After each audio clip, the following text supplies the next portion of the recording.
And we're back with a brand new episode here at Care Life Podcast. My name is Kenzie Rock, and you are tuned in to the very last day of 12 Days of Christmas. I'm very, very sorry, guys, that we didn't have 12 guests like I planned. Two of my guests weren't able to come on the show, but they will be here with us for the New Year's. It's a very, very much promised deal to you. But before we begin with today's guest, as normal custom, remember to follow all my social media, subscribe where necessary. The link will be in the description down below. And if you're listening to this and you'd like to leave a review or comment, that can be done on either iTunes or Apple Store.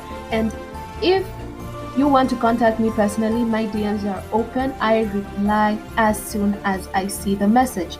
So, today's guest, ladies and gentlemen, is a published author, an international speaker, a life transformation coach who is on the mission to help individuals that have gone through serious life transitions like divorce, heartbreaks, widowhood, runaway spouse, reject and fear, or experiencing complicated fatigue situations. This coach will help you through life because she has gone through the same thing. She's practically the one person who relates to what you're going through. She is also the author of two amazing books. Exhume and Exhale is one of her books, and the other is A Triumph Snapback, Resetting Your Life Handbook. So, ladies and gentlemen, presenting to you Rosemary T Mupambwa. How are you doing? I'm good. How are you? I'm doing great. Welcome to Care Life Podcast. Hi, thank you for having me. We're so glad you're here on 12 Days of Christmas special. Yes. Christmas. It is, and I love Christmas. And Rosemary, today we're going to talk about you and your career. Okay. Let's start off by telling us your story. Who is Rosemary T Mupambwa? Rosemary T Mupambwa is a mother of three. She's an author. She's a speaker. She's an internationally certified life transformational and relationship expert. And she's also a retreat leader. Originally, I'm from Zimbabwe, but now I'm living here in Canada. I started coaching a few years ago, and I've now published my first book, Exhume or Heal. But because of what I went through after I lost my husband, I've been widowed now for 20 years. Mm-hmm. I lost my husband in 2000. So due to the challenges that I faced due to my widowhood journey, I decided to help other women or other individuals that are going through grief and trauma that they've experienced from divorce, widowhood, heartbreaks, or even losing a job.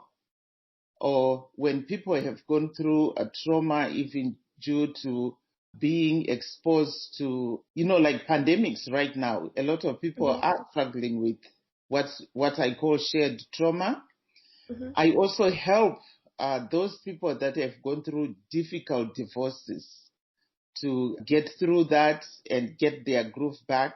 I also work with people that have been traumatized due to war.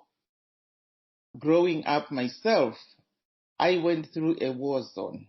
In our country, we went through a liberation struggle before we got our independence. So people that have gone through a war zone, that have gone through even natural disasters like volcanoes, hurricanes, you name it, anybody that has been traumatized, I help them to overcome that grief.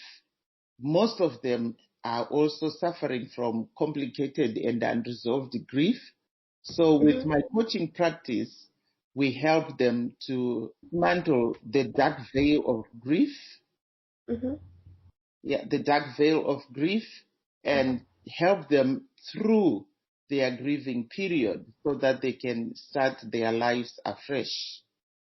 So you're the author of a very amazing book, Exhume and Heal. What is the concept of the whole book? The concept of the book, Exhume or Heal, is actually asking the audience or the readers, do you want to go back to your past, to exhume your past, or you want to heal from your past? When I came up with that title, I was thinking about the journey that I went through as a widow. I went through betrayal. I went through a devastating period where I had to start from scratch. I went through a lot of people that were lying to me. I had to fight for my life. I had to fight for my freedom. I had to fight to be who I am today. It was a struggle. I was thrown from being a married person into the singlehood again. Nobody had ever trained me to be a widow. Nobody had trained me to be a single parent. But here I am just overnight. I landed up in this status that I never applied for. So Exhume or Heal is asking you, the audience, do you want to live in your past? You exhume your past. Or do you want to heal and move forward? So it doesn't matter whether you have been divorced or, whatever life transitions you have experienced in your life.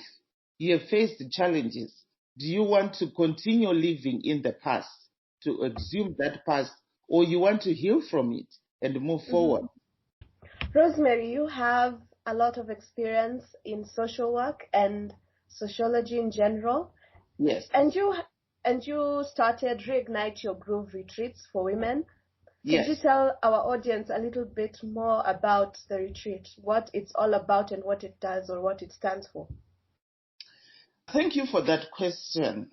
The retreats, Reigniting Your Groove retreats, it's about helping the women that have gone through a roller coaster life. This could be, you have been widowed, you have been divorced, you have gone through a rough era in your life, and you want to start afresh. You don't know where to start. You have hit rock bottom, and you are just hanging in the air. You have this thick cloud just hanging over your head. So when we go for retreats, most of these women, they are really trying to find their feet. They are trying to find who they are again after going through all these issues in their lives. So we help them to be aware of their problems, because for anybody to heal, you have to have awareness of what's really keeping you awake, because you can never heal unless you know what exactly you are dealing with. So we sit down with them. We have created a very simple and effective healing framework where we sit down with them. We go through the life challenges that they've gone through. We help them to figure out which one is really giving them the most pain, which one is keeping them awake. We equip them with all these tools so that they can go through their healing process again, get through that, and then start redesigning their lives again, redesigning their goals. Because most of the times when you are alone, you have no idea where to start. You have no idea how to correct where you have been going wrong. So we sit down with these women and help them to figure out their new life map. Where do you go? Since you have been in the dark all these years, where do we go now? How do you start to rebrand yourself?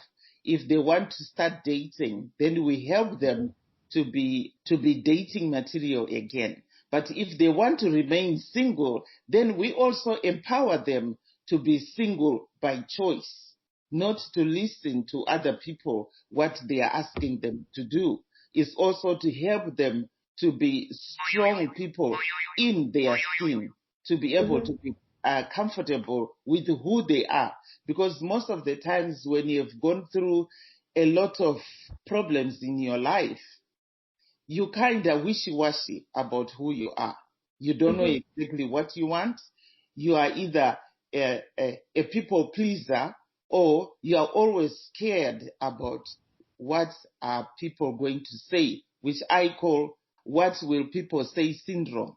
You are suffering from that because you're always worried about, okay, what is my friend going to say? What is my mom going to say? What about my kids?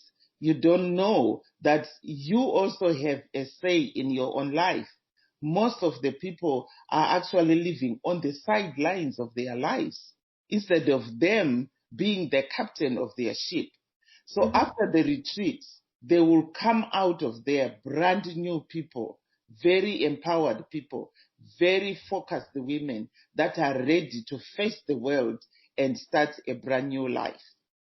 Rosemary, what you do personally is very inspiring. You're a speaker, an internationally certified life transformational and relationship coach, a retreat leader, a domestic violence counselor. So, what is one thing you wish you had known way back before you began this career path? What I wish I had known before I started this was to realize how much power I have in myself. Most of the times, when you have gone through tragedies in your life, you lose yourself in the grief. I had lost the power to even heal myself. I had lost the power to stand up and speak up for myself. So this is what I wish I had known. Because in our African culture, when you are a married person, you're always listening to what the in-laws are saying, or you're always listening to what your husband is telling you to do, or you're also listening to what your family is saying, because you are kind of caught in between.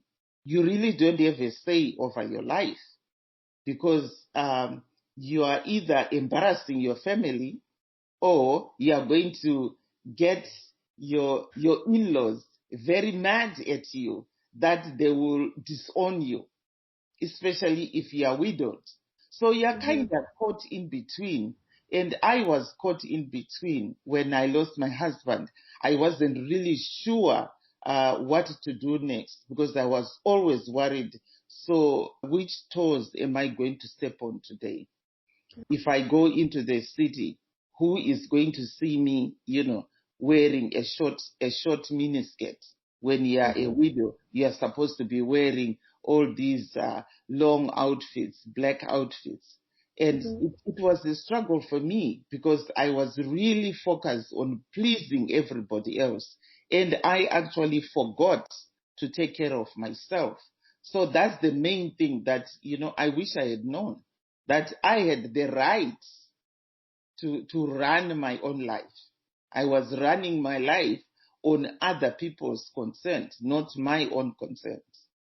All that is very, very inspiring to many people, Rosemary, because I think a lot of people get lost, like you said, because of either grief or some sort of loss in their lives. It may be a person, or maybe a job, or maybe material things. They may have lost everything, and people tend to lose themselves a lot. But the willpower, the internal willpower you had not to lose yourself is something that I think a lot of people should focus on in their lives, because not a lot of people get to where you are, either in their career or in their personal life, for them to be strong for themselves and for everybody else around them. Thank you. Yes, it's a journey. It is a journey. It's not easy, but it's doable. So along the way, like you've mentioned in your journey, what are some of the resources that may have helped you, either in your life or your career? The biggest resource that helped me through was my faith in God. Prayer really helped me to keep moving. I had a team of people that used to pray with me, that used to pray for me. The other thing also was my children. My children were my backbone. they used to encourage me whenever things would get really, really bad. They would encourage me, Mom, let's pray. We'll get through this. Mom, let's do this. We'll get through this. My children were my cheerleaders. Next was my parents, my family, my mom, my dad, and my siblings. They really helped me, through this grieving period. And they also helped me to realize that, you know what, there is life after grief. There is life after loss. And the third one was the willpower that I kind of grew through the journey. And when I decided to publish my book, that book became my manual. Exhume or Heal is now my manual. I move around with my book everywhere. Yeah, I read it a lot of the times when I'm going through hard times. I always use my book to help me through. Rose, we all know that not everybody, no one in this planet can be perfect. No matter how much of good luck you've had along the way, bad luck is always waiting for you around the corner just to scare you or to be your bump along the life. So, have you had any big failure or even a minor failure, and what did you learn from it? After I immigrated from my country in Zimbabwe, coming here to North America, I went through a lot of culture shock. I went through language shock. People here, they speak differently from what we do in Zimbabwe. The failure that I did was when I started trying to get back into the dating scene before I had actually gone through a proper healing process. I had a lot of failed relationships because some of the relationships I was getting into them simply because I was lonely. I was separated from my kids for 6 years before they actually joined me. So it came to a point where I was lonely. I just needed, some company and somebody to talk to. And the relationships, they didn't work out because these people were also broken, just as broken as I was. There's a saying that says you attract to who you are. And I only learned that saying when I went through the failed relationships, that, you know what, I have to take a step back here and go through on a proper healing process, a healing journey, so that I can shake off all the dust and remove all these shadows and this cloud that kept on following me everywhere I went. And after that, I felt like this heavy load of weight has been lifted off my shoulders. And I only wish I had thought about that.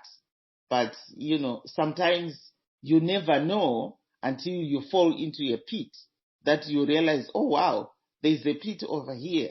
But we learn the hard way as human beings. We learn the hard way. And until we fall, we'll never learn that, this road is a rocky and bumpy road, and we need to make a U-turn or even to make a fresh start. So that was my biggest fall that I had, and that was the biggest failure even, because I also felt like I had failed my children. Because when I went through the heartbreaks, that also affected me emotionally. I was thrown in between, grieving my husband, now grieving these heartbreaks, and also missing my children. And in the meantime, I needed to recollect and continue working to raise money to bring my children over. So it was a lot, it was a lot for me. And if only I had known, I wouldn't have gone through those relationships before I had gone through a proper healing journey. Speaking of moving, Rose, people have different experiences when they move and live in new different countries. Some people, it's the most magical parts of their life. And for some, it's a tragedy to them. They have the most offensive time that they wish they were back in their country. So for you, how was it like to move from Zimbabwe into Canada and being away from your two children? It's when I left my country, I thought I was going for greener pastures. Yes, and the grass is always greener on the other side of the fence. Mm-hmm. But it's not as easy as I thought it was, because you are coming into a foreign land. You have nothing. I only had a suitcase when I came here. It's cold here. Temperatures can go down to minus 20 degrees Celsius. You leave Africa with your credentials. You come here. They do not validate your credentials. I had to go back to college again. In Zimbabwe, I was the college lecturer. But when I came here, I was asked to go back to university for 2 years just so that I could get recertified. Mm-hmm. And now I had 3 children that needed my support. All the 3 kids were in boarding school. So if I had to go back to university full time for 2 years, who was going to support my children? Who was going to support me even? So I decided to go back to university, but online, so that I could work during the day and also do my schooling in between the jobs that I was working in order to raise my children. And the immigration process it's tough. It's a tedious process and it's very expensive. They will put you through all these questioning episodes, and it's like you have committed this huge crime, but all you're asking for is, you know, permission to stay in their country. I come here, I'm somebody who is looking for an opportunity. I'm not here to live on handouts, but you have to prove yourself beyond reasonable doubt that you can be able to stay here. But the good thing about it is, once you go through the immigration process and all the paperwork is done, then, you can take a big breath and you start a brand new life. And looking back, if I had stayed in my country, Zimbabwe, I wouldn't be where I am today. Because here in Canada, it's a land of opportunities. The sky is the limit. You can do whatever you want as long as you are able to do it. If I was in Zimbabwe, I don't think I would be doing what I'm doing right now. Because most of the things in Africa, when you start to tell people that you are a life coach and you teach people how to get into relationships, people will give you the look like, are you crazy?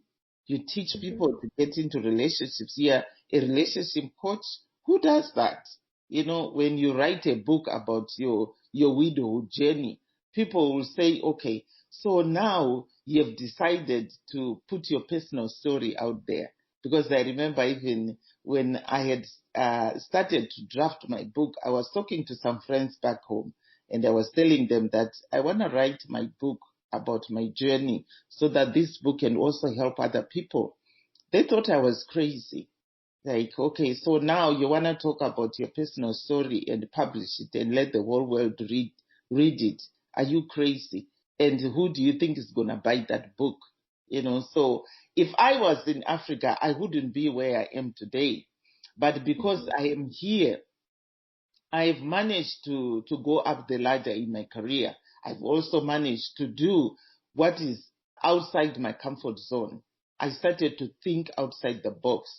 It's being a widow does not limit me to do what I want in the world. And right now, I've managed to raise my 3 children. All of them are all adults. All of them are business owners. They are all entrepreneurs. My son has restaurants. My daughter has a shoe line.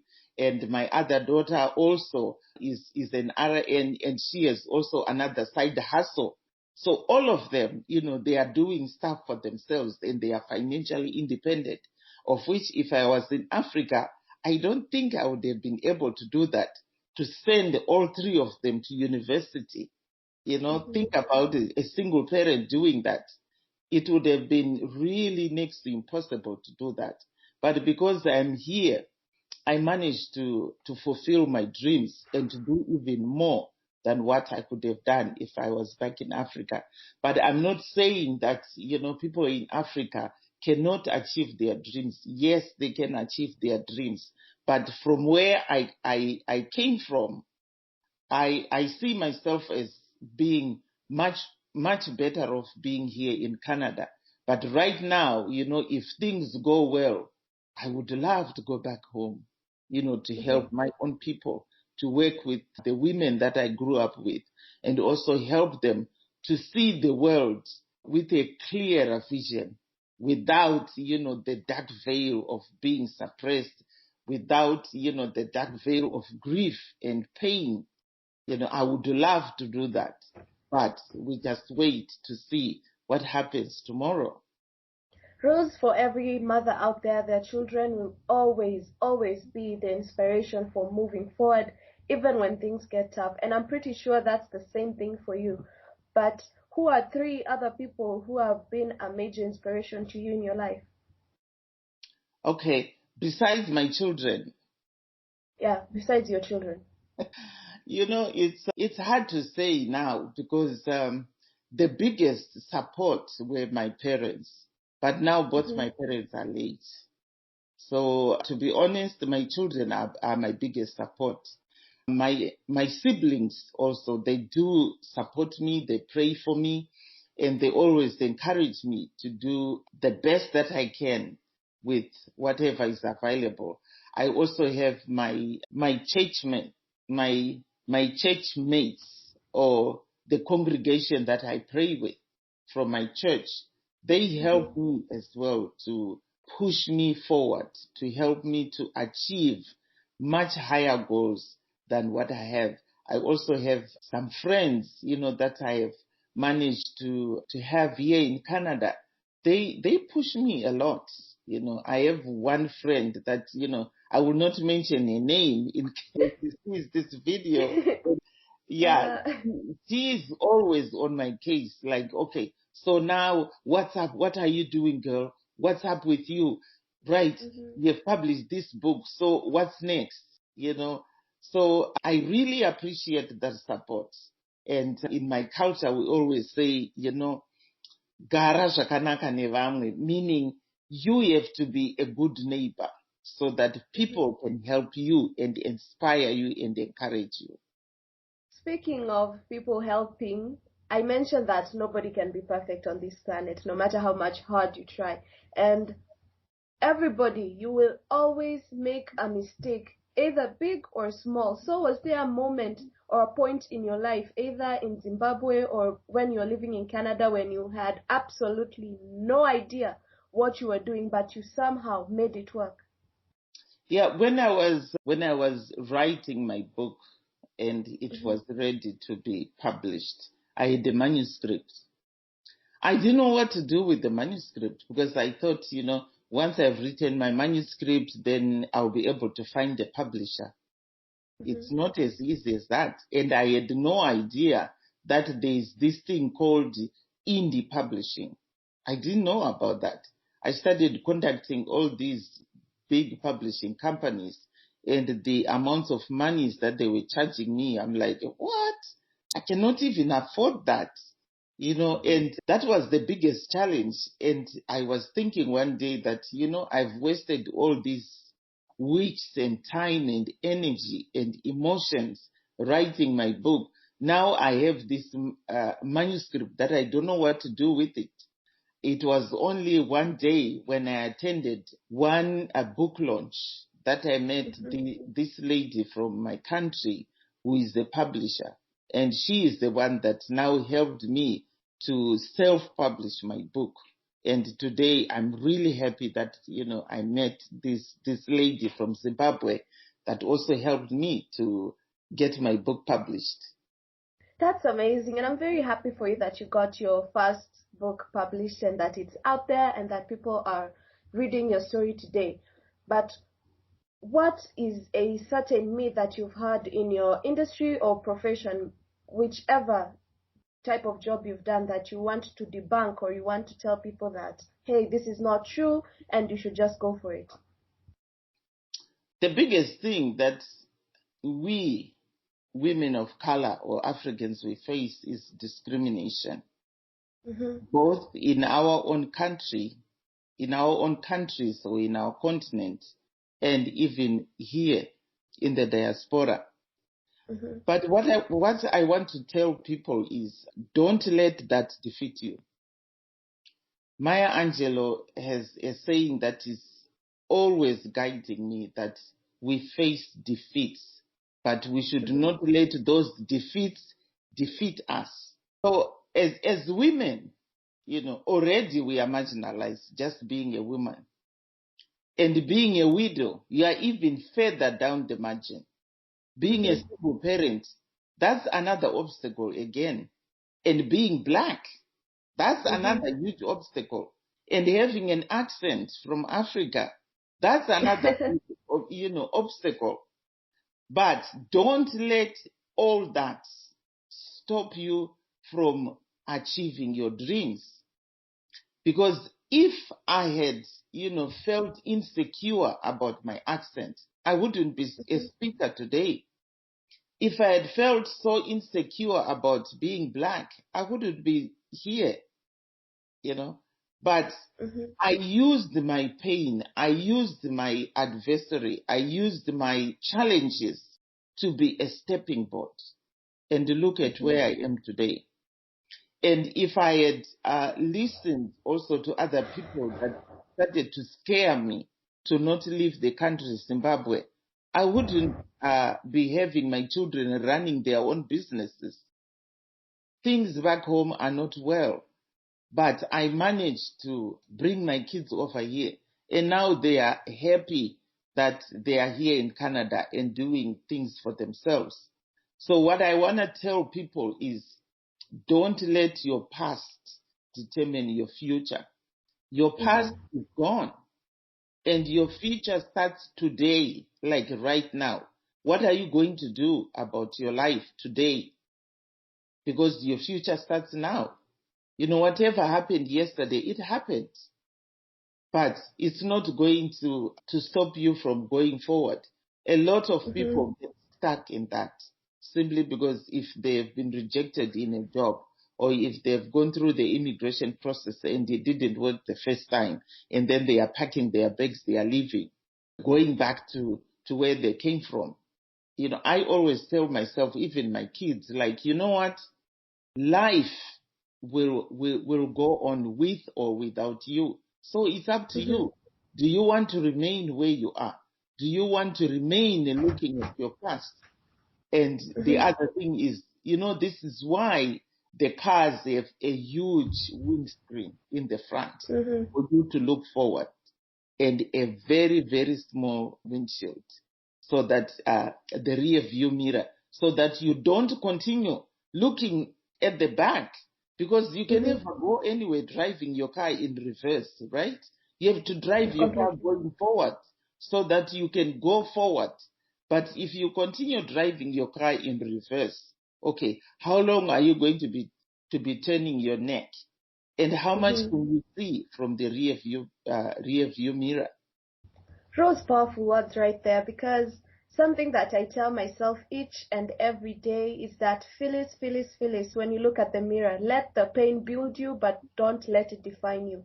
Because who you are today, people will only remember for a short while, but who you want to become, people will remember for a very long time. And that's what keeps me moving each and every day, not to give up, to start conquering new mountains, and to see what I can be with my abilities. And that's amazing that you did the same thing for yourself. You've done the same thing for your children, and I'm very proud of that. How has this journey shaped you to the person you are today? Are you different from the Rose that was here maybe 10 years ago, or is there similarity? Is there certain growth? I think the biggest thing that has changed, or that has happened to me, is I have grown into this strong and courageous woman. Mm-hmm. Because looking back, the things that I allowed to be done to me, or I allowed things to happen in my life, I wouldn't allow them now.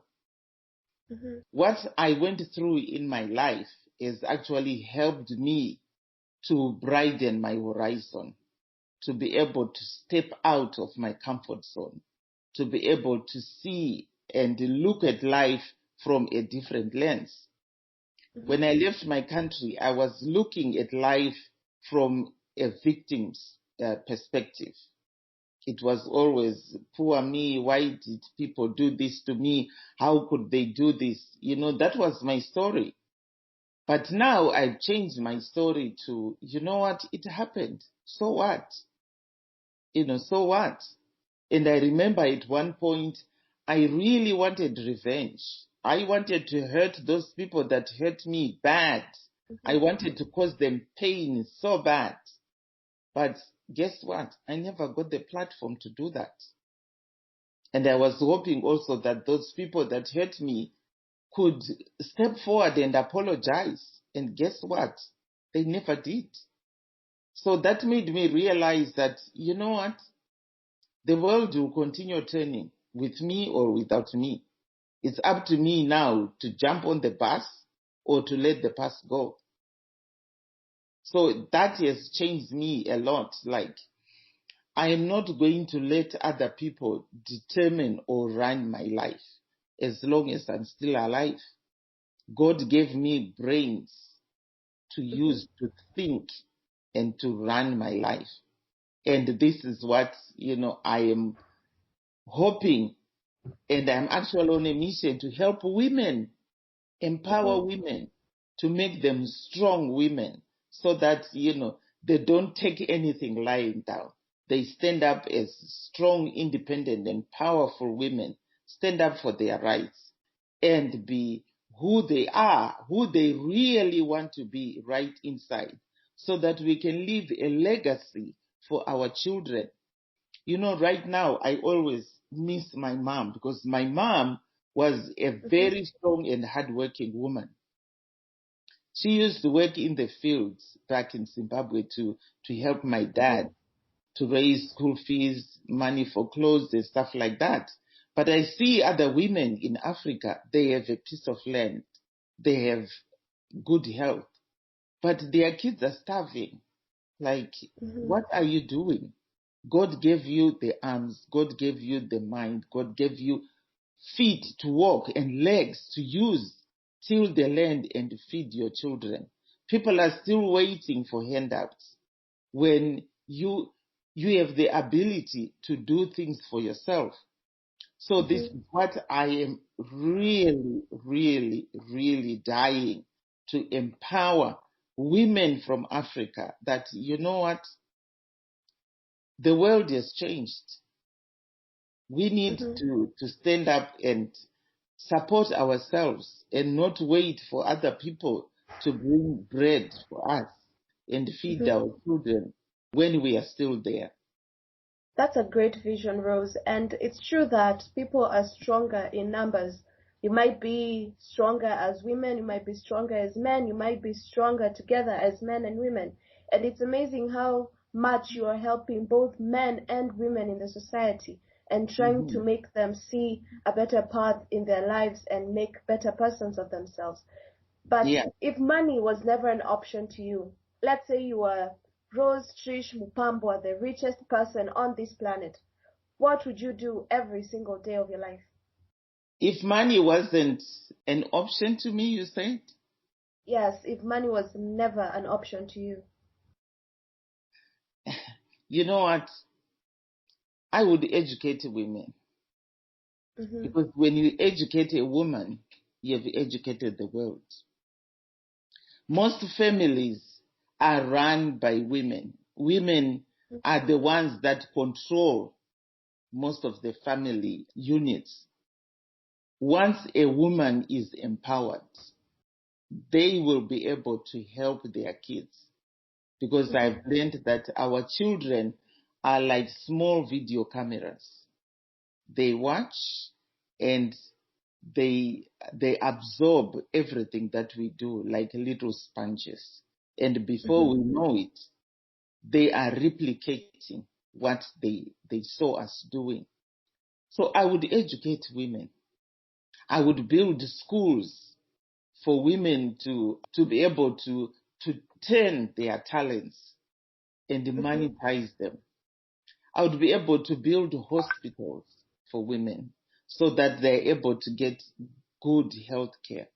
Because most of our women are dying back home due to poor health care. And most of them, they can't even afford it, you know. So those would be, my biggest wishes that, you know what, I wish I had money. I would do that in a second. That's amazing. Rose, what's your vision 10 years from now? Where do you see yourself? My vision 10 years from now is I hope to be owning a retreat place where people from all over the world will be coming for retreats.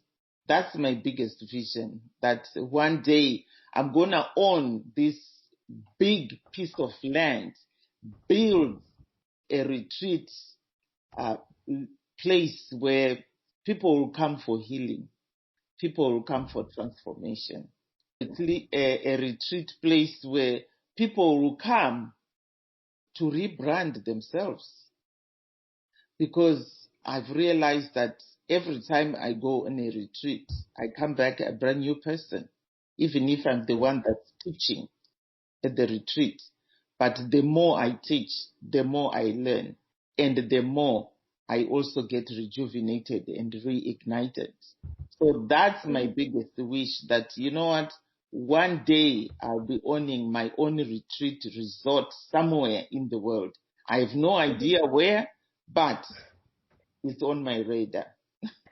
Thank you so much, Rose, for that. I hope that your dreams all come to a reality and that one day you do have that retreat.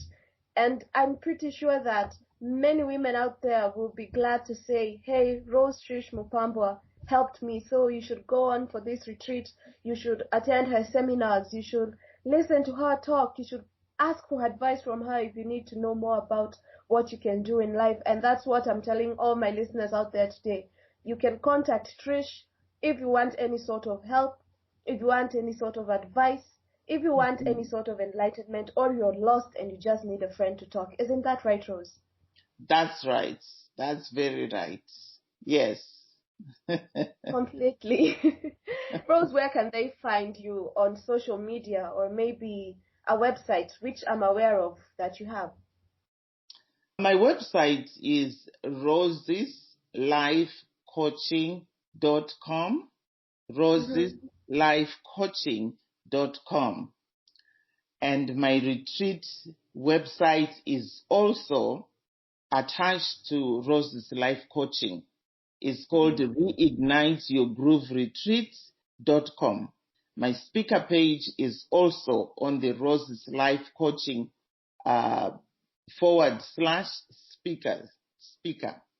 And then my Facebook page, my personal Facebook page is Rose T Mupambwa. My business Facebook is called Rose's Life Coach. My Instagram is rosemary.trish. But they can also send me an email. They can use roseslifecoaching@gmail.com, or they can use rtm@roseslifecoaching.com. So Thank that you is so much, how they Rose. can I get will me. link everything in the description so that it's easier for them to find you. And I hope that many people out there will be encouraged or somewhat enlightened by your talk today. And I hope that I have you yet another time here and have a brand new episode where we can talk in depth about you as a life coach. Thank you. Thank you. Thank you for having me. It's a pleasure to have you, Rose. We love having new people, new perspectives of people on the show, and that was what 12 Days of Christmas was all about, bringing diversity into podcasts. And I'm glad that I had you here on this show. And happy holidays to you and your family, Rose. Thank you, thank you. Happy holidays to you, Phyllis, and enjoy your holiday. Thank you very much. I know I will. Thank you so much once again for being part of this episode. All right, thank you. Bye-bye for now. Bye-bye. Ladies and gentlemen, that is the end of day 9 here at Care Life Podcast. Like I mentioned, very, very sorry I didn't have 12 guests, but I'll make it up to all of you. If you'd like to find the books by Rosemary, head on now and get your Kindle edition on Amazon Bookstore. It's available for you, and with one click, you get your book and you're on your journey to self-healness. Please remember to also leave a comment and review for us. I want to know what you guys think about the podcast. I care about you and I care about your thoughts, because on January we'll be going bigger and better. But anyways, my name is Kenzie Rock, and this has been an amazing, amazing episode here at Care Life Podcast. Hope to see you here again for the last episode. Bye!